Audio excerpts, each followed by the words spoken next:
Hello everyone, good day! Today we'll be learning about point of view in photography. So stay tuned and let's check it out.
Point of view in photography.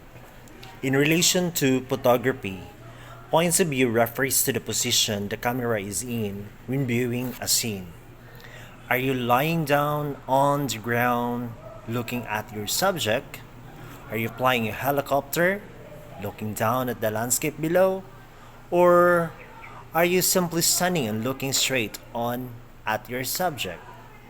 Whether you're looking up, down, or straight on changes the scene dramatically and changes the way the viewers interprets the final photograph. Subjects can be dramatically distorted simply by where you place your camera.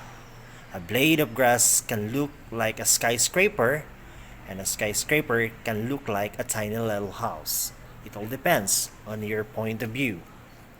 Well, most of you probably takes the majority of your photograph straight on. It can be a good idea to start looking at subjects from different angles. Well, you probably don't want to be known as the photographer who always takes photos while lying down on the ground. Switching up your position every once in a while can lead to very interesting results.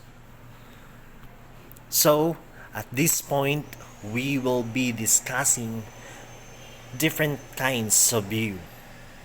And let's start with the bird's eye view.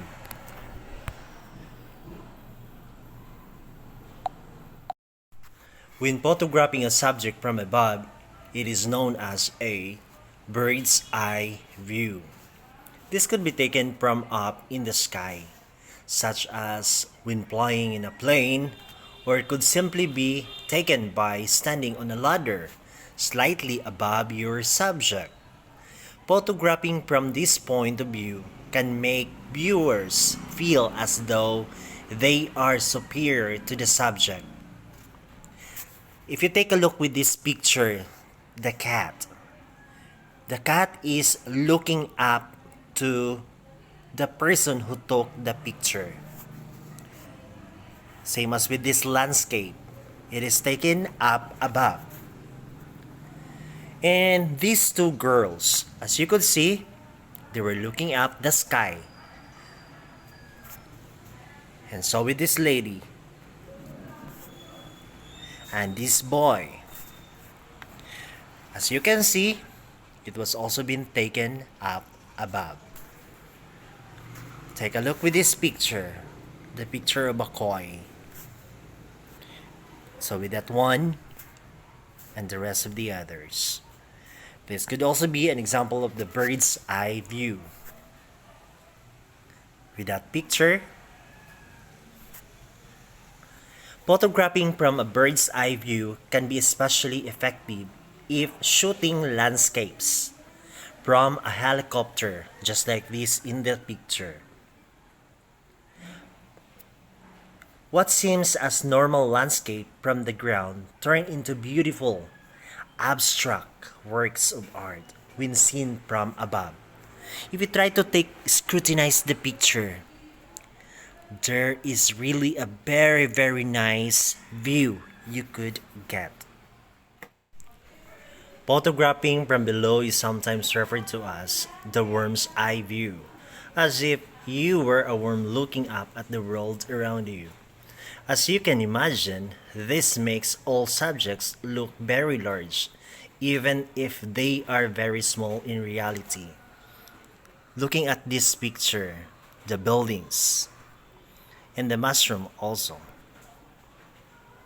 As opposed to images shot from above, subjects presented in this way look as they hold power over the viewer and can seem very intimidating.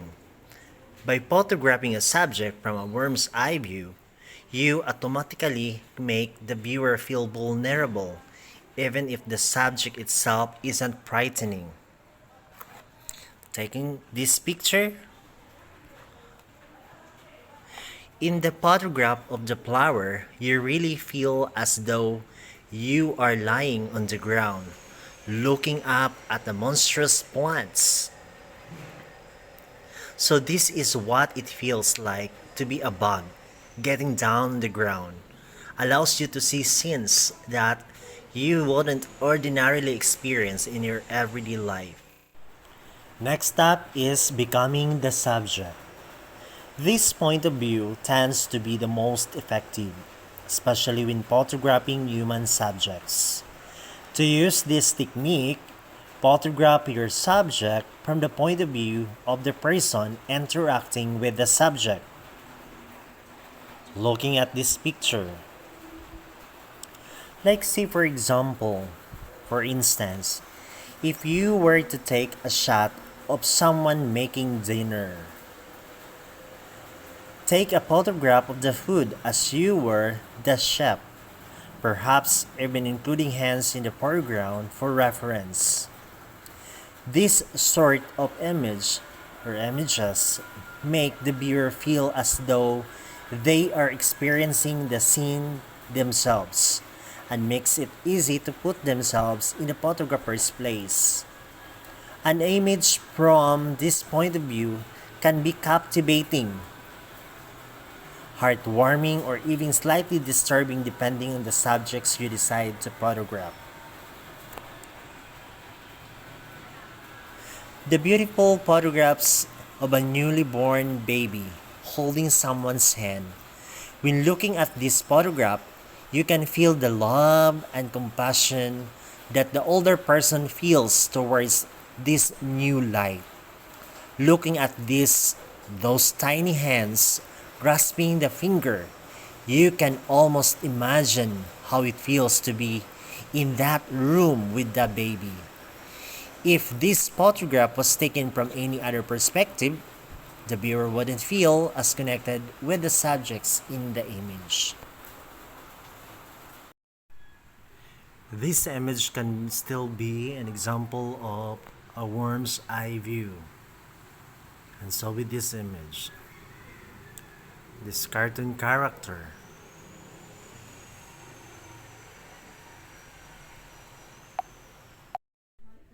and lastly, we have the eye level. This is the most common way to photograph a subject. After all, it is typically the way we regard most subjects in our day-to-day lives, especially other people. While photographing humans' eye level is fairly common, what would happen if you photographed other subjects from eye level, such as an animal? While we interact with people on the same level every day, we hardly get face to face with a fox, or a bird, or a snake, since we often don't interact with those sort of subjects at eye level. Photographing them from this perspective allows viewers to feel more connected with them, especially if the subject is making direct eye contact with the camera. It invokes a sense of familiarity and empathy even with animals that we would be frightened to find ourselves face to face with in real life. So once again, there are different point of view in photography. One is the bird's eye view. Second, the worm's eye view. Third, becoming the subject. And lastly, the eye level. So these are the four kinds of point of view. So again, these are the examples of pictures showing the point of view in photography.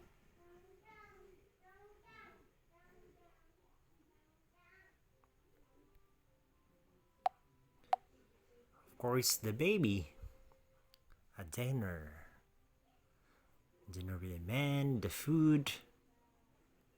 Of course, you will see that.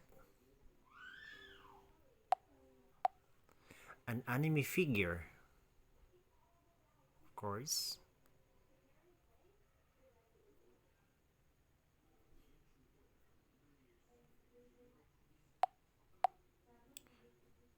The succulent.